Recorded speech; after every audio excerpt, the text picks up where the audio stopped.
c'est là que le psaume 51, entre autres, est écrit. Et c'est là qu'il rappelle un vrai converti.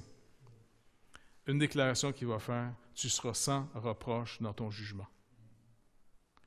Vous avez accepté le jugement de Dieu. Si vous le contestez encore, c'est que la loi n'a pas fait un travail assez profond dans votre vie.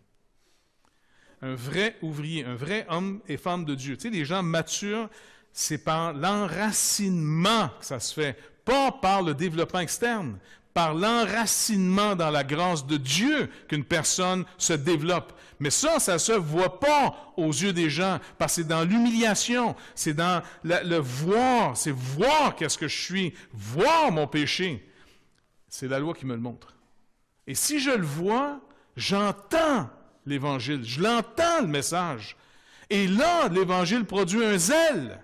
Si vous voulez rester zélé, pas juste pour, 3 semaines de votre conversion, ou 5 ans, ou 10 ans, si vous voulez être vieux puis continuer à être zélé pour Dieu, il va falloir qu'il y ait l'approfondissement continuel. Plus ça s'approfondit, plus vous êtes reconnaissant de voir comment Dieu vous a aimé.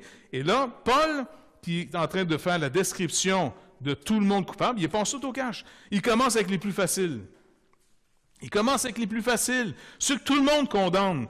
Puis la plupart des chrétiens restent toujours sur ce premier chapitre-là en disant « Oh, c'est terrible! » Paul dit « Ah ouais, puis toi? » « Non, mais moi, j'ai pas fait ces choses. » Ben, c'est ça, toi qui juges, t'es donc inexcusable.